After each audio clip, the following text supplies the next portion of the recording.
Olá pessoal, hoje nós vamos falar aí um pouquinho sobre o quinhentismo para a nossa aula de literatura.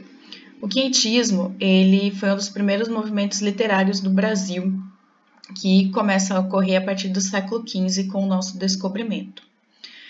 Muitos teóricos questionam o fator do quinhentismo poder ser considerado um movimento literário, uma vez que a produção literária ela foi mínima, mas aconteceu. No entanto, ela teve uma produção muito mais histórica. Então, fica-se o questionamento aí, né, histórica documental, então fica-se o questionamento sobre ele poder ser considerado um movimento literário de fato. No entanto, nós vamos perceber que o quinhentismo, ele teve alguma produção literária muito ainda simples, muito ainda inicial, mas ele já tem alguma produção literária, principalmente aí no segundo momento do quinhentismo com a literatura jesuítica, ok? Embora seja um dos primeiros movimentos literários do Brasil, ele ainda não tinha muitas características de brasilidade.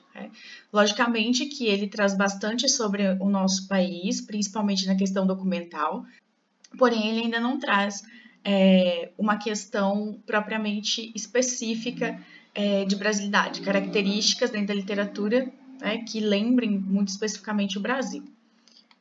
Para a gente falar um pouquinho sobre o quinhentismo, é super importante a gente entender um pouquinho sobre o contexto histórico.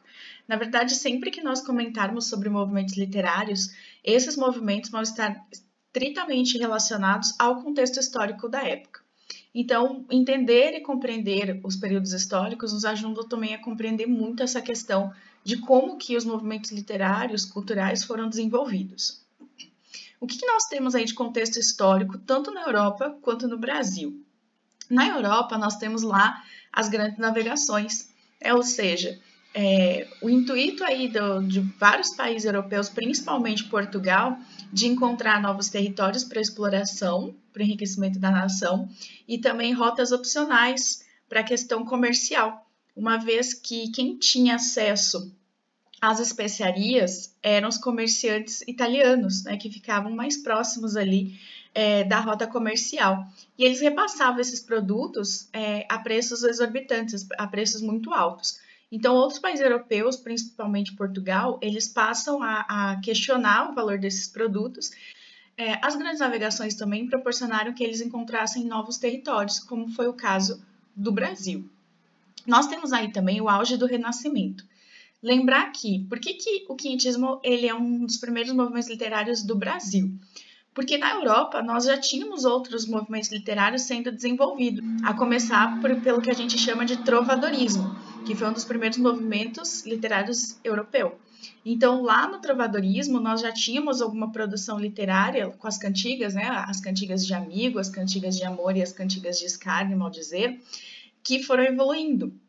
Logo depois delas, nós tivemos aí, com o Renascimento, um investimento muito maior na questão cultural, e eu vou ter vários movimentos literários europeus significativos, como o humanismo e o classicismo. Então, o que foi esse Renascimento? O Renascimento ele vai contribuir muito também por essa questão da ruptura na Igreja católica. Nós tínhamos um contexto histórico da Idade Média extremamente conservador, extremamente fechado. A igreja dominava todo o pensamento social, tudo podia ser explicado pela fé. Só que a igreja ela começou a dominar de forma ampla, não só a questão religiosa, mas também muito a questão social, a questão política, a questão econômica. E aí vem uma insatisfação, porque a igreja ela começa a enriquecer demais e começa a mostrar o seu domínio de forma mais forte. E assim, algumas pessoas descontentes com essa postura da igreja, como foi o caso de Lutero, eles começam então a questionar esses valores religiosos. E aí acabam aparecendo outras religiões, como o anglicismo e o luteranismo. E a igreja, preocupada em perder o seu território, ela aparece aí com a questão da contra-reforma, que era justamente tentar perseguir as pessoas que estavam criticando seus dogmas, embora essa posição da Igreja Católica só serviu para piorar um pouco a imagem que as pessoas tinham dela. Então, ela começa também depois a adotar outros métodos, como a criação da Companhia dos Jesuítas, da Companhia de Jesus, e que vai ser muito significativa para o segundo momento do quinhentismo, que é essa literatura jesuítica aqui no Brasil. Com a vinda do Renascimento, muitas ideologias acabaram se modificando.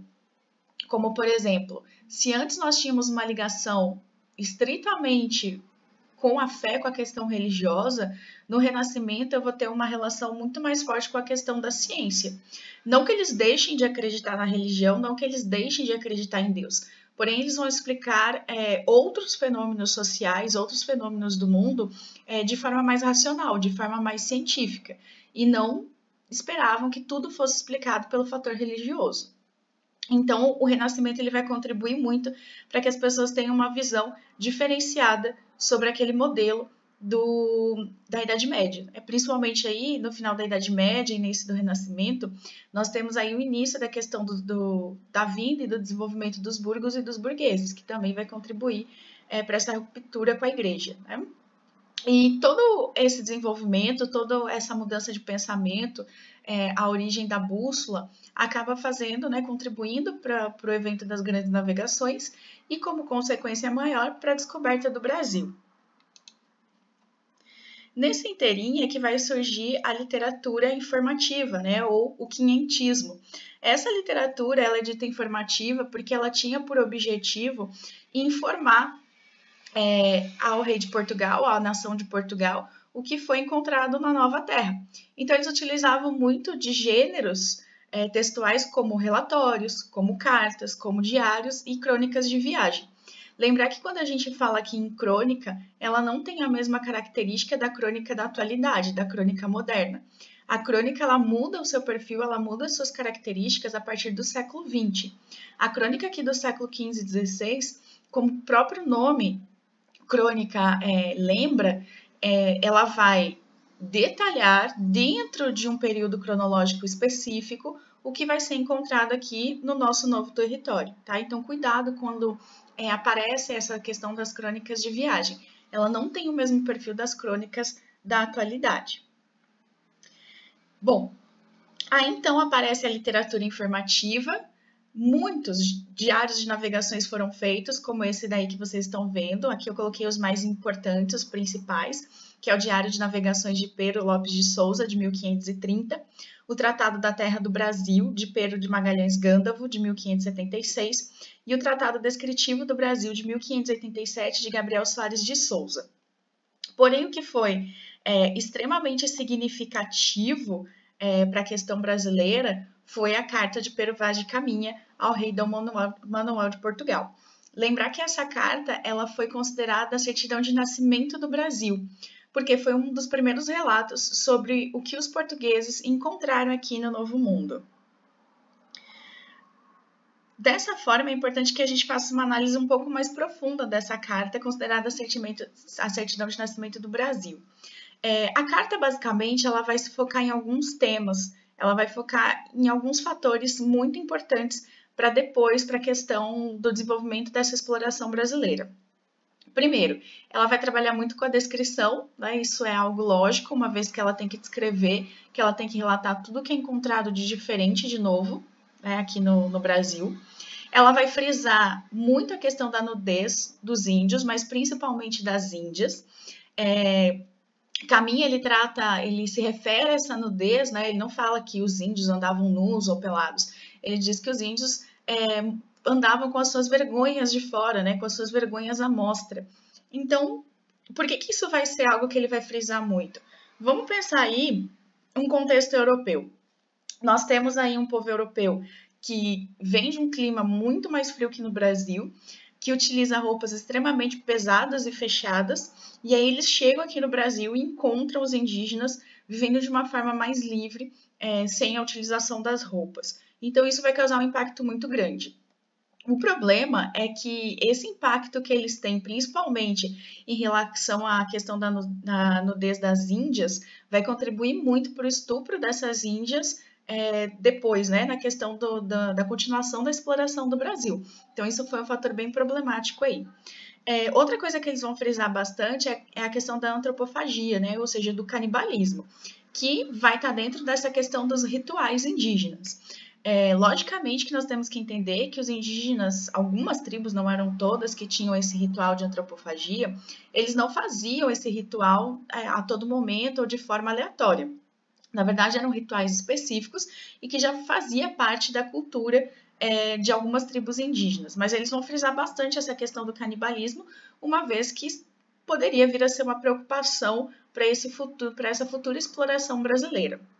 Outra coisa que Caminha vai frisar é sobre a questão da necessidade, ele utiliza a palavra necessidade dos índios serem catequizados. Né? Ele fala assim para o rei que o que ele precisa fazer, e precisa fazer de modo imediato, é justamente essa catequização dos indígenas. Né? Então, como se fosse uma necessidade, né? Ou seja, aí fica bem explícito a questão da falta de opção dos indígenas de continuarem seguindo seus rituais e suas religiões.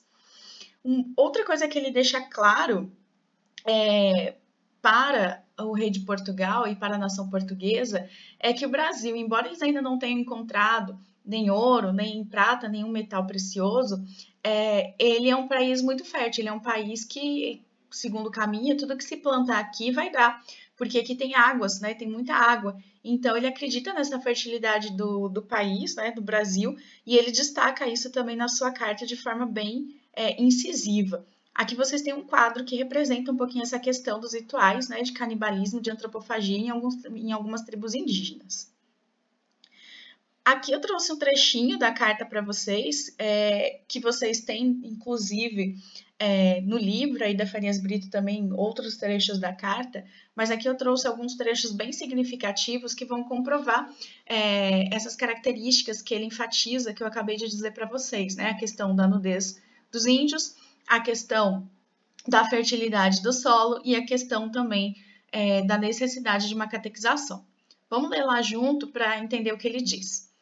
Ali andavam, entre eles, 3 ou 4 moças, bem moças e bem gentis, com cabelos muito pretos, compridos pelas espadas, e suas vergonhas tão altas, tão cerradinhas e tão limpas as cabeleiras, que, de as muito bem olharmos, não tínhamos nenhuma vergonha.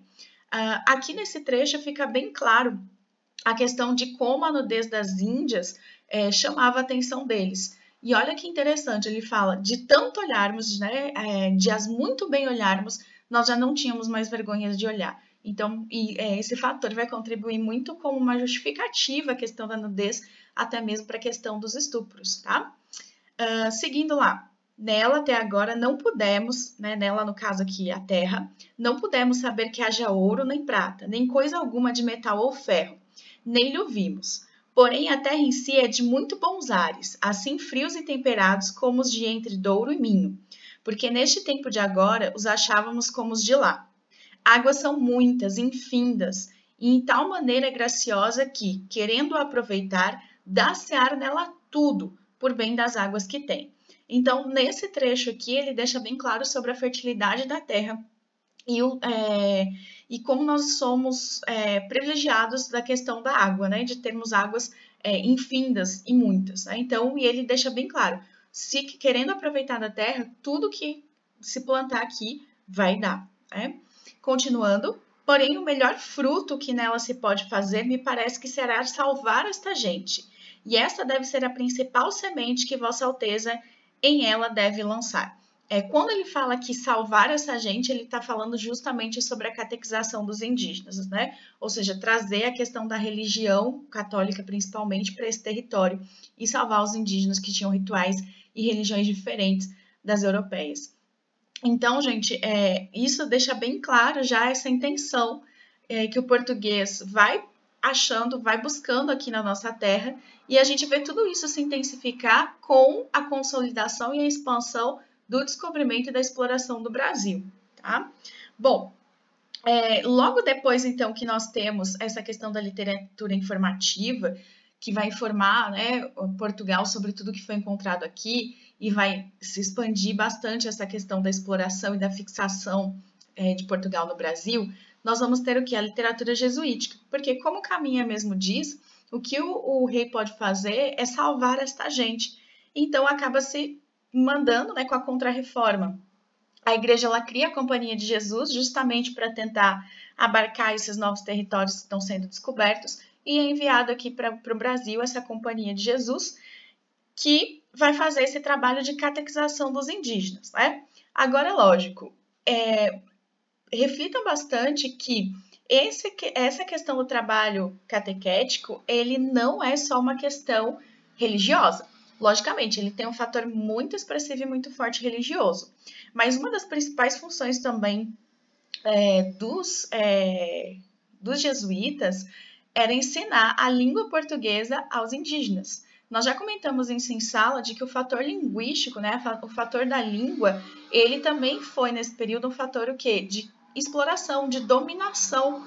Então, a partir do momento que os jesuítas ensinaram a língua portuguesa aos indígenas, Portugal fixou o seu poder aqui sobre esse território, né? Como ele dissesse, esse território é meu.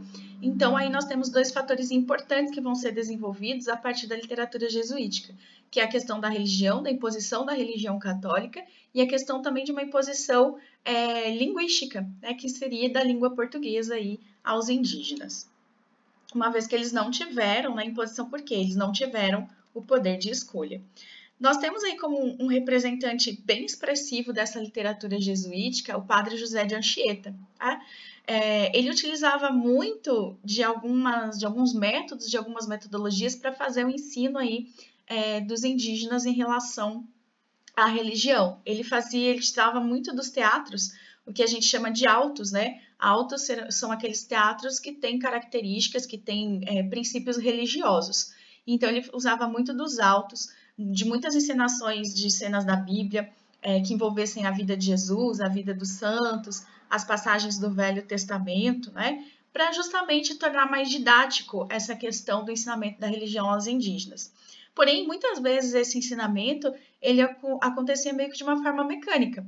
Os índios eles praticamente só aceitavam aquele fator, muitas vezes sem nem compreender o que de fato representava aquela encenação, ou aquele ensinamento, aquela religião, aquela língua. Tá? Padre José de Anchieta, ele não só trabalhou com a questão religiosa, né, dos indígenas, mas também ele escreveu alguns poemas. Também tinham poemas, né, reflexivos, mas também muitos dos poemas produzidos por José de Anchieta foi nesse viés de educação e catequização indígena, né? Nós temos aí, como eu já disse, né, os autos, as cartas, os sermões também, e a gente vai ver esses sermões sendo intensificados no próximo movimento literário, que é o Barroco, e ele produziu uma gramática do Tupi, justamente para facilitar essa questão de comunicação com os indígenas, né? Agora, vocês podem perceber que não houve uma evolução maior, um interesse maior em se aprender o Tupi-Guarani, mas meramente saber um pouco, conhecer um pouco sobre o Tupi-Guarani para inserir a cultura europeia, né, a cultura portuguesa e a língua portuguesa. Aqui vocês têm um quadro bem significativo, geralmente ele aparece em todas as apostilas de literatura, que é um quadro de Vitor Meirelles, que chama Primeira Missa no Brasil, né? Aqui a gente vê mais ou menos essa questão da influência da religião para os indígenas, dessa questão de tentar salvá-los, que era esse tipo de consciência que eles tinham, mas a gente vê aí que os indígenas, eles não compreendem, né? Eles estão perdidos ainda nesse processo, porque eles tinham outros rituais, eles tinham outras religiões, tá bom? Gente, no finalzinho aqui, eu tô colocando um esquema para vocês, né, para facilitar bastante aí o que a gente viu na nossa aula de hoje. Então só retomando aí, quintismo, século XV e XVI, ele vai se dividir em dois momentos, que é a literatura informativa e a literatura jesuítica. Dentro da literatura informativa, nós temos um contexto histórico importante, que é o descobrimento do Brasil, logicamente, a reforma e a contra-reforma, lá na Europa, e as grandes navegações que vai proporcionar esse descobrimento. Como desenvolvimento literário, o que eu tenho aí? Extremamente expressiva, a Carta de Pero Vaz de Caminha, também conhecida como a Certidão de Nascimento do Brasil. O que ela foca? Nudez dos índios, riqueza da terra, rituais indígenas, tá? Literatura jesuítica, é o segundo momento do quinhentismo, e aqui nós temos a questão forte da catequização, destacando-se aí o padre José de Anchieta, com seus autos, que seriam os teatros religiosos, e os poemas. Tá bom, gente? Reassistam o vídeo se vocês sentiram alguma dificuldade, anotem as dúvidas para que depois a gente possa tirá-las todas em conjunto aí e façam as atividades da apostila sobre quinhentismo que constam ali para vocês no livro da Farias Brito, a partir da página 41, as atividades. Tá bom, gente? Tchau, até o próximo vídeo.